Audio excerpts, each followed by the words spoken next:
The greatest sin of Europe, the greatest mistake it's ever committed is elevating Christianity to the position it has now. It's slowed down human progress, it's slowed down Europe's progress maybe 600, 700 years. The Muslims understood that in the Golden Age, the Golden Age of Islam, right? Following the moving of the capital from Damascus to Baghdad and creating an absolutely cultural center. They used religion in a way, but they also accepted knowledge, they accepted new thoughts, they accepted debates, they accepted... But that's Islam. That's Islam, yes. What Christianity did... No, forget, we're not Christians. I just want to ask about religion in general. A question on this, right? Yeah. Suppose now, because you have the options, like it's reasonable to believe that there is an intelligent, self-aware, conscious, willing creator of this cosmos, as a possibility. Yeah. Now suppose there is, and this creator interacted with human beings how to live their life with a purpose. Mm-hmm. How would it be otherwise from what it's now? How would it be otherwise? Yeah. Like what with the because you're saying, because of what I see in history, it somehow disproves that there's a creator. So I want to know, how would it have been otherwise? What do you mean? Like how would the... Like suppose there was a creator, so you would expect the human history to be like what? If there was a creator, then there would be one religion. First, there would be one religion. There wouldn't be the multiplicity. Why would there be one religion? Because if there really was a creator, then there would be one cult, one sect that's. Let me just put some spices in there. Yeah. So God created us with critical thinking, with our intellect, with a choice to agree or disagree. So He puts people to agree or disagree, and you're expecting God, without forcing everyone, that all human beings will agree with one thing. No, but I'm saying that if there was, that humans would come together, and they would. How would they agree on the same thing? Exactly. But this is the very idea of look at the data set. So there is a creator who created human beings with a choice. Yeah, no, I'm saying if there was a creator, and let's say there's a choice involved. Let's say all of what we're talking about, there was a creator, he created our world, he did this, he did that. Then humans would we wouldn't necessarily see much of a difference. Now, how would there be one religion? I want to understand. One religion, because that would be the creator. How would everyone? Surely the creator would have been above humanity. Firstly, look at my premises. The creator creates human beings with a choice. Yeah. That means I can agree and you can disagree, right? That's what it means. Yes. Different kind of wills. Yes. Given there would be atheists in given that faculty, how are you postulating there will be one religion? No, if that's how you're defining what how God created the world, then that's but let me tell you why, really what my thoughts are, why I don't. But do you understand now? Yes, I do. Your study of history is based on perhaps a false premise in which human beings are forced to agree on everything. They're not forced. This is my point. They're not forced. What it has done is religion has become politics. Listen. Just one moment. Okay. If human beings have this choice involved, how is it possible all of them can agree? None of the Greek philosophers agreed on the same thing. They're forced. Forced? It's like Christianity. If you look at what forced by who? By the church. We're not defending Okay. Islam. Okay, Islam. That's what I'm saying. No. I'm talking about religion in general. Can I ask you a question? Can some teaching, forget religion, I'm talking about good teaching, be deliberately misconstrued, misinterpreted, and corrupted by human beings? Yep. Does that mean the teaching is wrong? No. But that's not the argument. So my argument is what is your argument? My argument. What I'm trying to explain to you. I understand. When you make a premise, think it through. I get it. It's got to be logical, right? So, for example, Islam could be true, but if I don't follow Islam, even though I claim that I'm following Islam and I do bad things, does that make Islam false or does that make me a bad person? It depends on what wrong and right. If I'm not following Islam and I do bad things, does that make Islam false or me a bad person? It makes you a bad person. So this is exactly. This is logical, right? That's logic. Yes. Look, all we're saying to you, brother, is this: you've already agreed that there is a reasonable possibility of there being a creator. Mansur has just basically said to you, how would you know if this creator has ordained for you guidance, given guidance to you, I would say what's rational is that who are making this claim? And then they're saying that, oh, the Bible is from God, they're saying the Torah is from God, the Hindu scriptures are from God, the Islamic scripture, the Quran is from God. Allah has given you a faculty to reason, to investigate. So use that reason and investigate. Yes, and this is my. And then, just as the brother here, myself, you know, often being born in this country, have researched Islam, researched the Quran to verify for ourselves. Does the weight of evidence give us a compelling, heavy, weighted argument for its divine cause, divine origin, or is it, as you say, just something that people thought up? Yeah, no, but they did. But the point here is this: and what very good reason. What have you investigated about the Quran? The Quran, because you've nullified it by saying that. What have you investigated? No, I'll tell you exactly. The Quran itself, it came out of, you know, if you look at where Islam started, you know, you look at Medina, you look at Mecca. What have you studied about the Quran? I'm telling you. So Medina and Mecca, right? They were without Islam, without this unifier, without this idea of an entity that's above these tribes, you know, these herdsmen that were completely incoherent. What did Muhammad come? Muhammad came and he, peace be upon him, of course. Like he came and he unified the people because he gave them exactly your reason. Because listen, I know. I'm telling you. So that's one of his motives. We can examine that. Motives? Yes. Is that when it gave people a reason to live, a reason above and beyond themselves, above and beyond their a reason to live. Another motive. Yes. These things and it unified. It unified. That's not the question I asked. Okay. I know. So let's go through these motives. You can go through the motives, but I asked you because you nullified the Quran by claiming some historical things. I'm asking you critically, how did you nullify the Quran itself? By studying it, it makes lots of claims. Yes. Had this book come from anyone other than your Lord, surely you would have found within it many contradictions or errors. Have you found any contradictions or errors in the Quran? No. Have you studied the Quran? I haven't studied it properly, but I've read through it. What I would humbly suggest to you, it claims to be from the Creator, and it gives you a criteria, a falsification test of how it might not be from the Creator. At least apply that test. At least do that investigation. Then if you want to nullify it based upon evidence, say these are the reasons I have studied, and therefore I nullify the Quran. Then we can have that discussion. I agree with that. What I would urge you to do is don't look at peripheral issues, attributing your own interpretation of why they might have happened, and then nullifying the Quran. That's not sensible. No, but I didn't. Do you agree? Yes, I agree. Okay. I agree, but I'm just telling you my interpretation of why I'd like Dr. Imran to say something. I've been saying too much. No. This is my interpretation of why I think not just Judaism, Christianity, and Islam, because they are they've come up, and you know, like Christianity and Islam, they have their similarities. You know, they have in the way that they've developed as entities. Because just as with Islam, you know, it brought this mass of people together under a very good cause, under a very powerful cause, and intellect. Okay, wait. If Islam was true, or is true, would you expect that cause that you've just discussed, a unifying cause, a cause of bringing everybody together? It would be true as well. Right. So now we have a massive issue there of logic now. So now the issue here is. Yes, I know. This is what you're arguing against. That's what would you're happen. arguing for at the same time. No. Because if Islam was true, you would not expect it to disunite the people. But the point I'm trying to make. But the point I'm trying to make to you, you're using an evidence of what happened to the people against Islam, and I'm trying to explain to you logically. It could be used. That if Islam was true, that is exactly what you would expect to happen. But my assumption is that by inherently studying that, it actually posits the opposite. No, how can it do that? But it posits the opposite. You've just agreed to me that if Islam was true or is true. I know, but that's the big assumption that you've made there. If it's true. No, but you're giving a logical reasoning as a premise and a conclusion. You're saying because it unified everybody together, therefore Islam is false. No, not just this because of that. This is just the not just because of that. because of many reasons. Because it gave purpose. Because it gave this. Because of this. But if the religion is true, the religion is true, that's what you would expect to happen.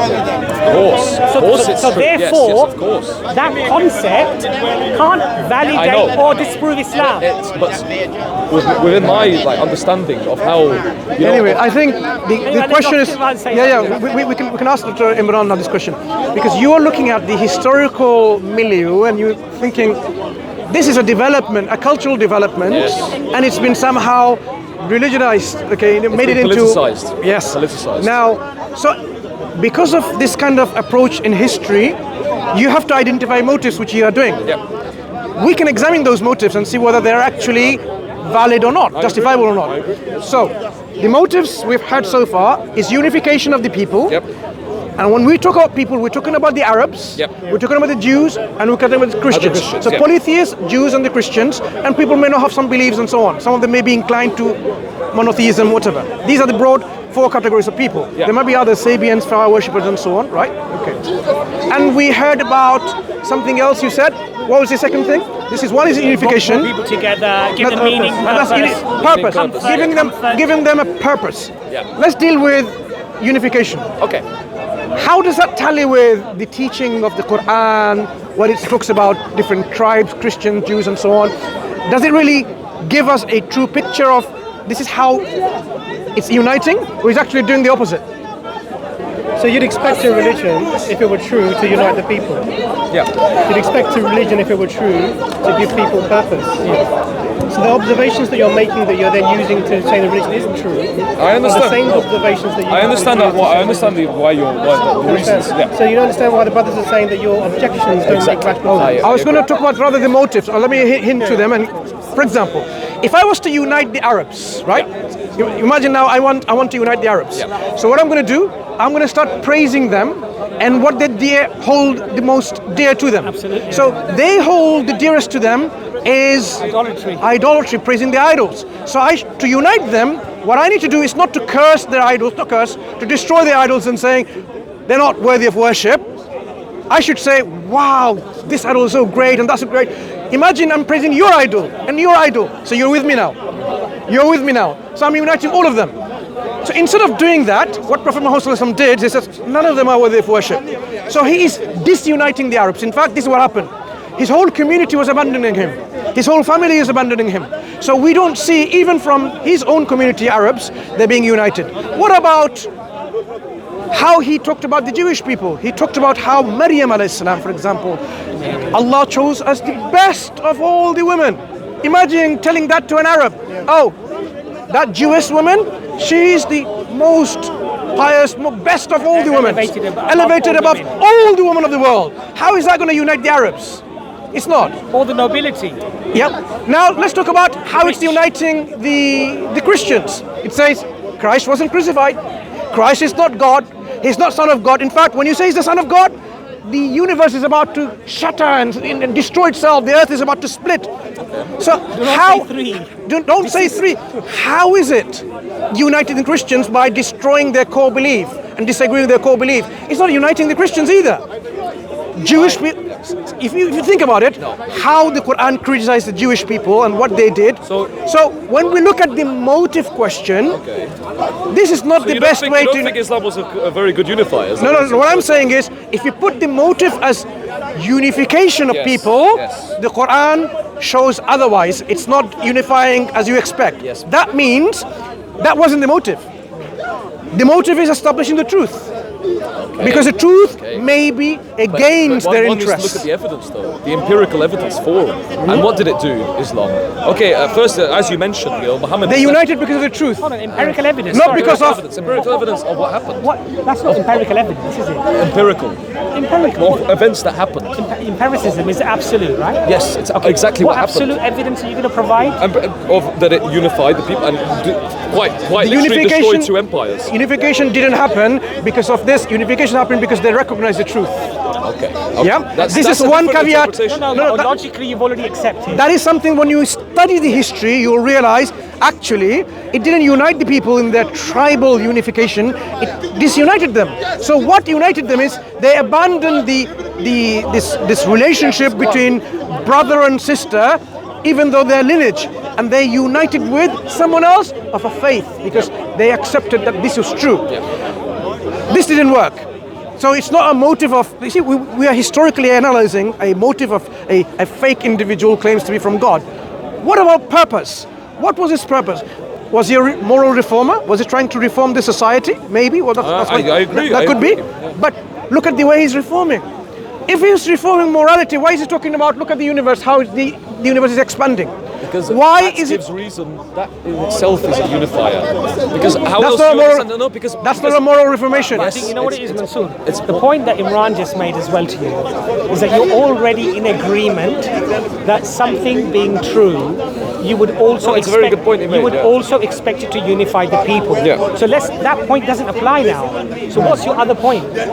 My point is that if you study, if you look at Islam, if you look at Christianity, if you look at the Jews, Okay.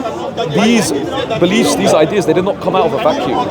They came out of being many years under persecution from two empires that were themselves ideologically founded on, it was the Byzantines, which was Christianity, and it was the Sassanids in Iran, which had their own Zarathustrian religion, which was frowned upon, which is idolatry, which is what Muhammad hates. Can somebody who's on the right path? But what is the alternative? Can somebody who's on the right path suffer great persecution? Yeah. So that doesn't That's apply not an either. argument either. So what's your other argument? No. That's not connected. I'm saying what the argument was that Islam did not grow out of a vacuum. It grew out of being oppressed, being a nation, being a part of the world. How were the Arabs oppressed when Islam came to them? They were inherently, by both forces. They were Byzantines and the Persians were not in control of Arabia. No, but but what? Yes, Muhammad came and conquered their own territory. He destroyed their own. We're talking about 20 years after. Yes. This is my point. This is my point where empirical I don't evidence think is you're used. making any points. No. You see, I understand the problem. I do. What you've done is you've taken something afterwards that the Muslims conquered the Romans and they conquered the I know. It's prior to. But you're saying that event proves that why the religion started, but you're talking about something that 20 was years plus after. Yes, I know. 23 years later than from the start. From the start, exactly. But it started. But I'm saying that I believe Muhammad was a great warrior, and he was a great strategist, and I believe that he wanted to use Islam. Where does history say that? Because he won so many battles. He won battles after Islam. Yes, after Islam. No, but he used Islam to win those battles. Yeah, but where did he get Islam from? Because he So until the age of 40, the Prophet peace be upon him wasn't. No, I know. So where did he you get that explain from? the start. Where does he become a great strategist when it comes to war to defeat the Persians and the Byzantines? Yeah. Where did he get all these strategies from? who was his teacher? Teachers. Who Muhammad's teacher? Yeah. I don't. In terms of law, ethics, morality, science, in terms of every aspect of life that the we don't Quran know touches that, upon. Strategies of war? No, We don't know that. No, we now have a big problem. We need to understand where did he get this information from. So when the Quran says, وَالسَّمَاءِ وَالطَّارِقِ, it's like knocking stars, piercing bright knocking stars. Now, he didn't have to talk about it because he didn't have the telescopes to know about them. But now we know there are stars which are pulsating stars, right? And they make these kind of sounds. How did he know that? Neither the Greeks or the Romans or the Indian Hindus, civilization, Chinese, no one knew them. How is he firstly talking about things which no one talked about and no one could have talked about, and yet now we realize that this information is actually quite interesting? No, because but that is a facet. That's a facet of Islam that I don't necessarily like. I have, like I said, I don't criticize Islam on that level. I criticize it more so. Where did you get that information from? It's a rational question. I know it's a rational question. So if you I now can't tell you that. No problem. So suppose now we give you example after example after example. You realize you need a submarine, you need an electronic microscope, you need a telescope, you need a spaceship. All of these technological tools that are of the modern day, I would say, you need it. You'd still say he is not a prophet of God. What I would say is that there was a lot before Islam, before anything. When the Greeks were here, there was the beautiful library of Alexandria, the great library of Alexandria, and it was burnt. No, you're No, conflating listen. things. Are you- I'm connecting things. Which I do think that which, there was that which knowledge library of existed. Alexandria and when was it burnt? Are you talking about post-Islamic history? Pre-Islamic. Pre-Islamic. Way before, 200 BC. And it was who- burnt. Okay, It and was burnt, and what I'm saying is that knowledge that there was actually now as historians we can understand.